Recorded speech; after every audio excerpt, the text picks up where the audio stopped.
나가자마자 여러 가지 유혹에 넘어지면서 순결하게 살기로 결심하면은 그렇게 살 수 있는 좋은 시대였습니다.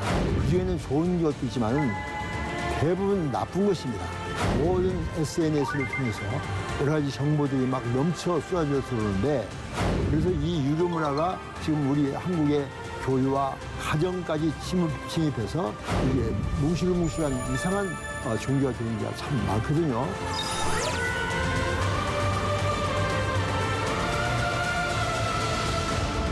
이 가장 이 문화 속에서 타부시하고 죄악시한 것이 뭡니까? 성경에서는 음란한 행위고 간음이라고. 그런데 우리 청년들, 청소년들이 지금 위에서 막 넘어지고 있는데 우리 교회는 거기에 대해서 속수무책이고 하수꾼이 누굽니까?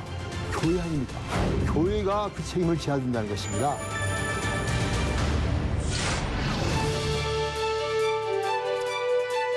여러 시청자 여러분, 안녕하셨습니까? 하나님이 통치하시고 경영하시는 아름다운 세상입니다. 오늘 또 21세기의 성경적인 자녀 양육이라는 제목으로 여러분과 함께 좋은 말씀을 나누기를 원합니다.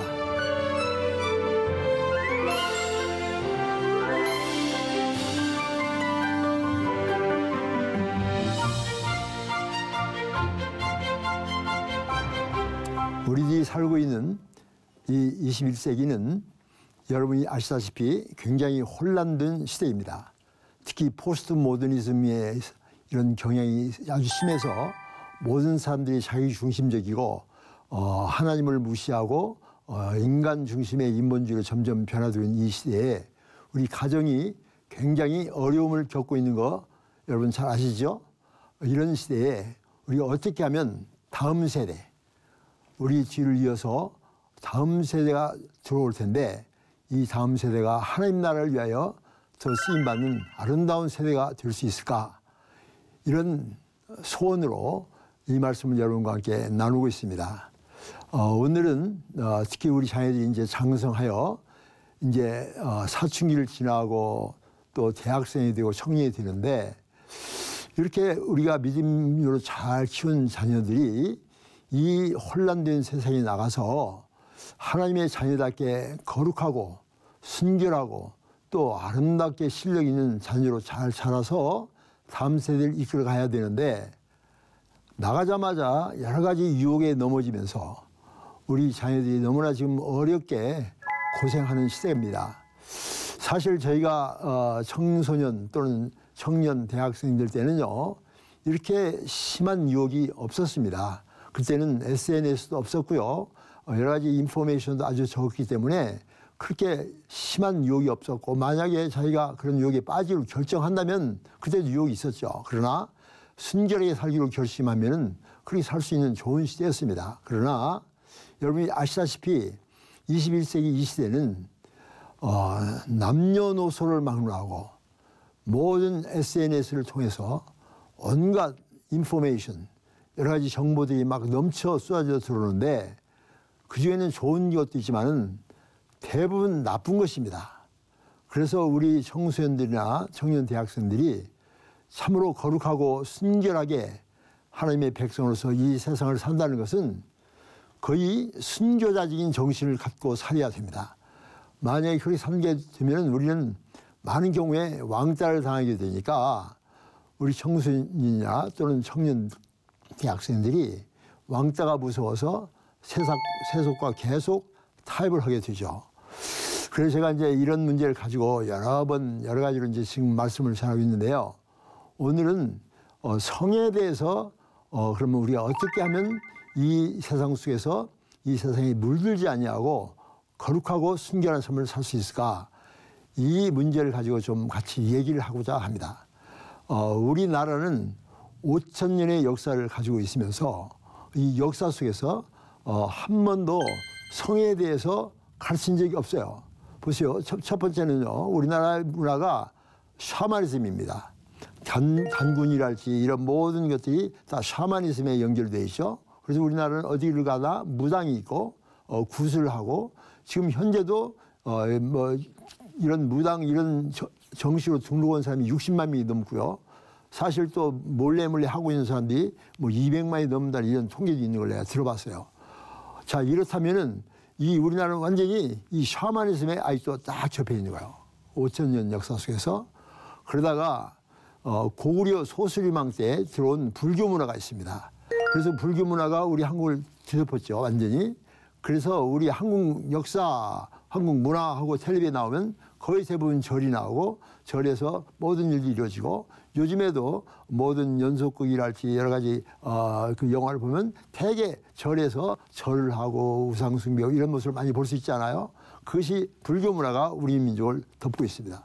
그리고 세 번째 문화가 바로 2조 500여 년 동안에 우리나라를 뒤덮었던 유교 문화입니다. 그래서 이 유교 문화가 지금 우리 한국의 교회와 가정까지 침입해서 성경적인 진짜 순결하고 아름다운 성경적인 가정이나 교회가 아니라 어떤 때는 보면 이런 문화와 이게 접목이 돼가지고 이게 뭉실뭉실한 이상한 종교가 되는 경우가 참 많거든요. 자, 이런 과정 속에서 가장 이 문화 속에서 타부시하고 죄악시하는 것이 뭡니까? 바로 성의 얘기입니다. 그래서 우리 문화는 한 번도 성에 대해서 공개적으로 얘기한다거나 부모님이 자녀들에게 성에 대해서 가르쳐준다거나 또는 학교에서 가르친다거나 또는 목사님이 가르쳐준다거나 이런 것이 없는 거예요. 그러니까 대부분 성에 대해서 무지합니다. 그래서 많은 우리 청소년들과 우리 청년 대학생들이 무지한 상태에서 자꾸 이 성의 범주에 빠지게 되고 넘어지게 되고 그래서 지금 한국에 굉장히 어려운 일이 많지 않습니까? 몇 년 전에 글로벌 리서치에서 이렇게 보고한 것들을 보면요. 한국 크리스찬 청년들, 대학생들 1,000명을 가지고 이렇게 조사를 했는데요. 그 통계가 많이 나왔는데요. 남자들은 한 60%가 이미 성관계를 했고요. 남자들도 여자들도 40%가 이미 성관계를 했다는 겁니다. 크리스찬 청년들인데요. 이게 지금 심각한 문제입니다. 왜 이렇습니까? 결혼하기 전에 남녀가 성관계하는 것은 성경에서는 음란한 행위고 간음이라고 이미 선포하고 있어요. 음행이라고 이미 정죄하고 있습니다. 그런데 우리 청년들, 청소년들이 지금 이것에 막 넘어지고 있는데 우리 교회는 거기에 대해서 속수무책이고 지금도 입 다물고 있고 이렇게 되면 어떻게 되죠? 에스겔서 3장에 보면은 이 백성들이 그렇게 죄악에 빠져서 넘어질 때 파수꾼 너희들이 나팔을 불어서 그들을 그렇게 빠지지 않도록 그들을 도와주고 거기서 빠져라고 하지 않게 하면 그 사람들은 그 죄악 때문에 죽으려니와 그 사람들의 핏값은 너에게서 찾겠다. 이 파수꾼이 누굽니까? 교회 아닙니까? 교회가 그 책임을 져야 된다는 것입니다.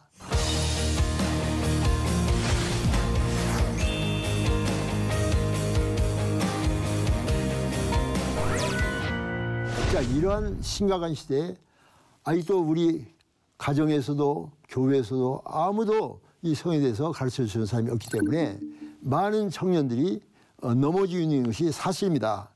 제가 이제 대학생들 집회를 많이 가서 이렇게 대학생 집회 하다 보면 Q&A, 질문과 답변 시간인데 가장 많이 나오는 것이 뭔지 아십니까? 가장 많이 질문하는 것이요. 대학생들 스킨십입니다. 스킨십. 데이트를 하는데 만지기 시작하는 거예요. 서로 좋아하기 시작하면 만지는데 이게 어디까지 만져야 될 것인가. 이게 지금 우리 대학생들과 청년들 또는 청소년들이 가장 지금 호기심이 있고 가장 알고 싶어하는 부분이에요. 순결을 지켜야 되는데 순결을 지키려면 순결의 정의는 무엇이고 지금 이런 스킨십을 하고 있는데 이것을 어떻게 해야 될 것인가. 제가 얼마 전에도 제가 이 상담을 받았는데요. 이런 상담은 지금 부지기수 들읍니다. 제가 지금 한국의 한동대학 가서도 1년에 몇 차례 가서 그 순결수학식 강의를 하고 또 좋은 크리스찬 대학에서도 또는 크리스찬 고등학교에 가서도 이 강의를 하는데요. 이들이 너무나 무지한 거예요. 예를 들면 이런 거예요. 한 자매가 나한테 상담을 보내왔어요. 대학생인데 이제 대학 졸업한 어떤 청년과 같이 데이트를 하는데 자기는 순결을 지키기로 결심을 했답니다. 그래서 이 청년과 데이트하면서 우리는 끝까지 순결을 지켜야 된다. 나는 크리스찬이다. 만약에 당신이 나에게 유혹을 하면 나는 그 즉시 당신과 절교하겠다. 그래서 그렇게 약속을 하고 이제 순결을 지키기로 데이트를 했는데 어느 정도 지나니까 사랑이 생기는 거예요. 사랑이 생기니까 이 대학생이 이런 편지를 보내왔어요. 뭐라고 보내왔는군요. 이렇게 왔어요. 제가 이제 대학생으로서 같이 이렇게 데이트하다가 이제 스킨십이 시작됐다는 것입니다. 그리고 자기는 절대로 성적인 바에 빠지지 않고 순결을 잘 지켰다고 결심을 했는데 문제는 이 남자가 자꾸 만지는 거예요. 그래서 자기는 더 이상 하면 안 된다 하고 자꾸 거절을 했답니다. 거절했는데 이 자매 이렇게 얘기했어요. 저는 성에 대해서 전혀 무지했습니다. 따라서 크리스찬의 연애법에 대해서 알지 못할 뿐만 아니라 스킨십에 대해서도 전혀 모르고 옳고 그름도 분별하기가 어려웠습니다. 그래서 두 사람이 다 인격적으로 하나님을 만나기 때문에 말씀대로 혼전순결을 지키기로 약속을 했는데 처음에는 손잡기, 포옹 거기까지 끝나기로 했는데 자기도 모르는 사이에 키스를 하게 되고 짙은 키스를 하게 되고 이제 몸을 만지기 시작하는데 자기가 거절했답니다. 이러면 안 된다고. 우리는 크리스찬이라고. 그랬더니 이 남학생이 뭐라고 하니 자기가 참을 수가 없다. 너무나 나를 불쌍히 여겨라. 막 하면서 막 부탁을 하니까 할 수 없이 그냥 허락을 했는데 결론은 뭡니까? 점점 가다가 성관계까지 했다는 겁니다. 그러면서 막 울면서 하나님 앞에 회개하고 또 회개하고 또 회개했는데 한 번 하고 나니까 그다음 또 쉽게 그다음 또 하게 되고 이래가지고 이제는 저한테 왔어요. 얘기 뭡니까? 나는 더 이상 범죄하고 싶지 않습니다. 회개는 몇십 번 했습니다. 그런데도 아직도 자기는 너무나 더럽게 느껴지고 자기는 너무나 힘듭니다. 이 남자하고 절규해야 될까요? 어쩔까요? 여러분 이런 질문은요 부지기수입니다. 이건 교회 내에서 이루어진 일입니다. 여러분 부모님들, 여러분 자녀들이 얼마나 지금 고통스럽고 얼마나 많은 이 유혹의 현장에 놓인 줄 아십니까? 절대 부모님께 이 얘기를 못하는 것입니다. 성관계 하지 않기로 약속을 했는데 그런데 이렇게 임신이 된 거예요. 이런 사실을 주학생이 알면 어떻게 됩니까? 제가 참 너무나 마음이 아팠어요. 현실. 현재 지금 곳곳에서 일하고 있는 여러분 부모님들 정신 차려야 되십니다. 성에 대해서 전문가가 돼야 돼요. 강관죄를 범하지 말고 종족 보존, 자녀를 낳기 위해서만 성관계해야지 생육하고 번성하려면 어떻게 해야죠? 부부가 성관계를 해야 됩니다. 이게 바로 결혼입니다. 자기 아들은 순결하다고 믿고 있는 거죠. 그러나 이미 성관계를 하는 그런 청년들이 얼마나 많은지 알 수가 없어요. 그래서 제가요, 할 수 없이 저는 의사지 않습니까? 이렇게 보면 막 그냥 너무나 많은 이런 일이 많은 거예요. 제가 이제 미국에서도요, 이제 이렇게 병원에서 일을 하는데 제 환자는 아닌데 우리 병원에 어떤 한국 여자 참 예쁘장한 여자아이가 대학생인데 수술을 왔어요. 그래서 무슨 수술하냐고 가서 물어봤죠. 한국 사람이니까. 그랬더니 임신 중절수를 한다는 거예요. 그래서 내가 아니 왜 임신 중절수를 하느냐. 그래서 자기는 크리스찬이라는 거예요.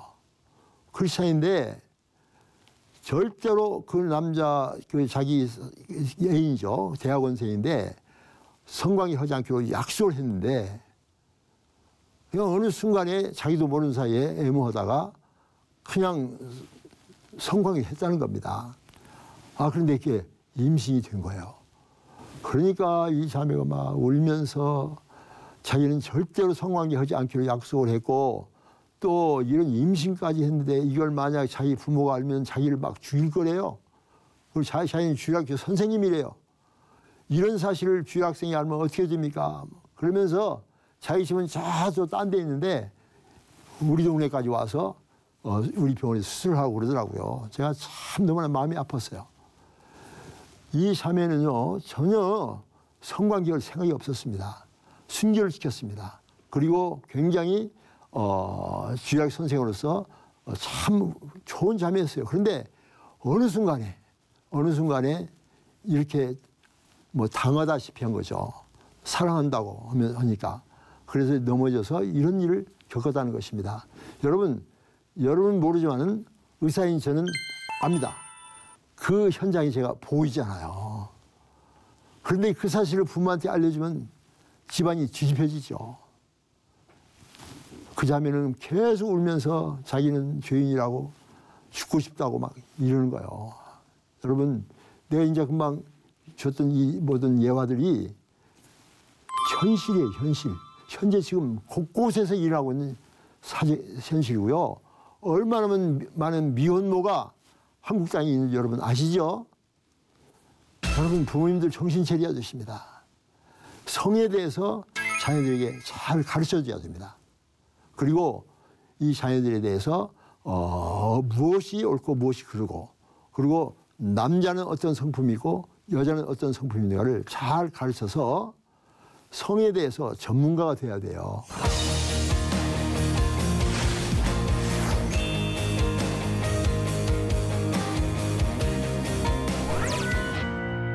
그런데 우리 한국의 엄마 아빠들, 우리 청소년들, 청년 대학생들은 성에 대해서 무지합니다.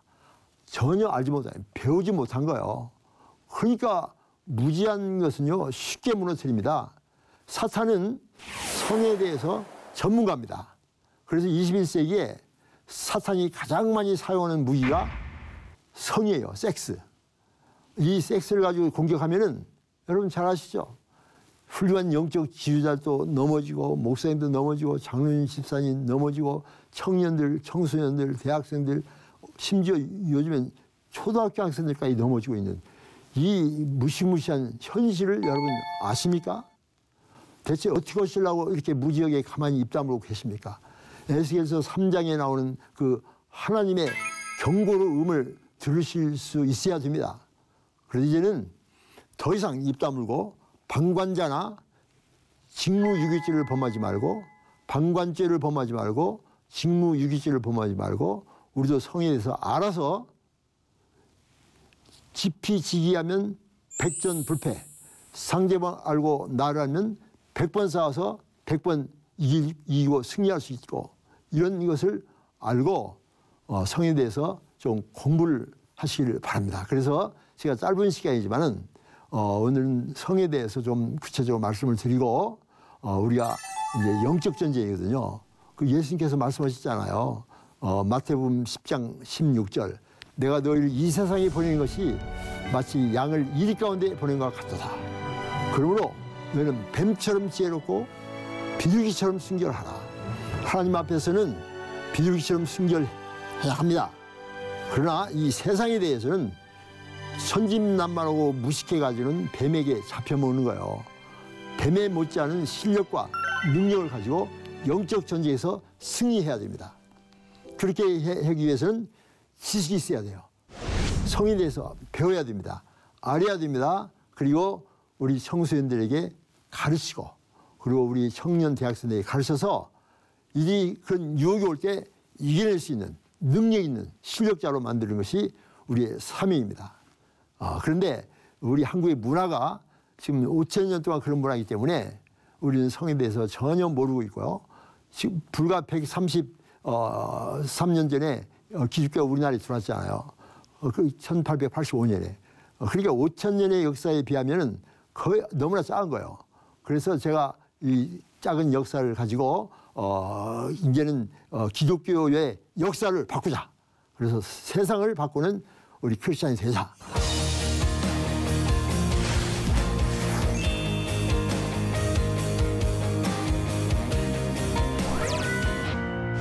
한국의 문화가 그렇지만은 기독교 문화도 그런 경향이 있어요. 왜냐하면 우리 기독교 문화가요, 처음에는 잘 성경대로 잘 나갔는데 4세기 때 이 성 어거스틴이 타락했다가 이제 예수를 믿게 됐잖아요. 근데 이 성 어거스틴이 예수 믿고 신학자가 되면서 두 가지 얘기 했습니다. 영은 하나님의 형상을 지닌 거룩한 것이고, 육체는 욕망과 성욕을 지닌 악한 것이다 라고 이원론적으로 가르쳤어요. 그 영향을 캐톨릭에서 그대로 받아가지고 수녀와 신부와 모든 사제들은 결혼하지 않습니다. 성관계를 하지 않는 거예요. 그래서 그들의 정의는 성은 종족 보존만 위해서 사용돼야 한다라고 하면서 성에 대해서 가르치지 않고 이렇게 딱 묻어버리니까 그것이 그대로 기독교에게 들어온 거예요. 그래가지고 중세 신학자인 이브스는 어떤 얘기를 했는군요. 이런 얘기까지 했어요. 중세 신학자. 목요일은 예수님이 잡히시는 밤이니까 부부간에도 성관계 하지 마라. 금요일은 예수님께서 십자가에 못 박히신 날이니까 성관계 해서는 안 된다. 토요일은 동정녀 마리아의 영광을 위해서 해서는 안 된다. 주일날은 예수님이 부활하신 날이니까 하면 안 된다. 월요일은 조상들의 은덕을 기리기 위해서 하면 안 된다. 이거 뭐예요? 다 안 된다, 안 된다. 그렇게 다시 말하면 종족 보존, 자녀를 낳기 위해서만 성관계해야지 다른 것은 못 한다. 이래가지고 성에 대해서 지극히 아주 부정적인 가르침을 가르쳐서 중세 천년이 암흑시대라고 그러지 않습니까? 그런데 우리 하나님께서는 우리 인간에게 이 성을 주셨어요. 보십시오. 창세기 1장 26절 28절을 보면 하나님께서 하나님의 형상을 따라서 남자와 여자를 창조하시고, 이 말이 히브리 원문을 보면 남성과 여성을 창조하신 거예요. 그래서 성을 만드신 분이 하나님이십니다. 그리고 창피하여 가라사대가 아니라 복을 주시며 가라사대, 생육하고 번성의 땅에 충만하라. 복을 주셨어요. 성을 만드시고 복을 주셨어요. 왜냐, 하나님 만드신 모든 만물은 거룩하고 아름답습니다. 그래서 참 아름다워라 주님의 세계는. 뭐 성기만 빼놓고 그렇습니까? 아니죠. 성기, 성욕, 성감대 전부 다 하나님이 주신 선물입니다. 이래서 이 성을 하나님이 주신 선물을 받고 그걸 누릴 수 있도록 하시고, 첫 번째 우리에게 주신 명령이 생육하고 번성하여 땅에 충만하라. 생육하고 번성하려면 어떻게 해야죠? 부부가 성관계를 해야 됩니다. 그래서 우리 인간이 주신 최초의 명령, 가장 중요한 명령이 부부의 성관계입니다. 창세기 1장에 나오면 부부의 성관계를 통해서 자녀를 생산하라. 그리고 창세기 2장에 이제 바로 들어가면요, 그 다음 장에 보면 하나님께서 아담과 하와를 만드시고 줄에 살았죠. 남자가 부모를 떠나 그 아내와 연합하여, 연합은 풀로 붙이다 결혼이죠. 결혼하여 둘이 한 몸을 이룰지로다. 이게 바로 결혼입니다. 이게 바로 성관계입니다. 결혼해서 첫날 밤에 둘이 한 몸이 되는 거예요. 그리고 남편은 아내가 가장 깊은 곳에 들어가서 남성의 능력을 발휘하고, 아내는 자기의 가장 깊은 곳에서 자기 남편을 받아들이고 둘이서 거기서 한 몸이 되니까 둘이 한 몸이에요. 그러니까 이때는 육체적 결합만 의미하는 것이 아니라 육체적으로, 정신적으로, 정서적으로, 그리고 영적으로 토탈 원네스, 전 인격적인 하나됨, 이걸 통해서 두 사람이 가장 친밀한 관계가 되고, 그래서 가장 만남이 일어나고 가장 깊은 대화가 일어나는 거룩하고 아름다운 것이 창세기 2장 1장과 2장에 나오는 하나님 만드신 거룩한 성입니다. 창세기 1장 2장에서 성을 이렇게 축복하셨고 아름답고 거룩하고 하나님께서 놀라운 은총을 주신 거예요. 그래서 남자가 부모를 떠나서 그 아내와 연합해서 둘이 결혼하여 한 몸이 되니까 두 사람이 벌거벗었으나 부끄러워 아니하니라. 얼마나 성적인 얘기예요. 이렇게 아름다운 성을 하나님께서 창세해 주셨는데, 우리 한국 크리스찬들은 성을 더럽다 그러고 죄악시하고 심지어 타부시하고 가르치지도 않고 배우지도 않고 이렇게 하니까 하나님의 선물을 무시하고 버리고 이렇게 죄악시하는 것은 선물 주신 하나님을 모독하는 것입니다. 하나님을 모독하면 안 되잖아요. 하나님을 경외하잖아요. 하나님 주신 놀라운 선물을 감사하고 받고 기쁘고 하나님께 영광을 드리고, 이런 것이 하나님이 주신 성입니다. 다음 시간에는요, 좀 더 구체적으로 성에 대해서 여러분과 함께 말씀을 나누기를 원합니다. 여러분, 성은 하나님의 선물입니다. 성은 거룩한 것입니다. 하나님이 주신 것입니다. 하나님이 만드신 것입니다. 이 거룩하고 아름다운 성을 잘 배워서 우리 부부뿐만 아니라 자녀들에게 잘 가르쳐서 이들이 이 세상 속에서 순결하고 거룩한 삶을 살 수 있도록 도와주는 것이 우리 부모의 책임입니다. 감사합니다.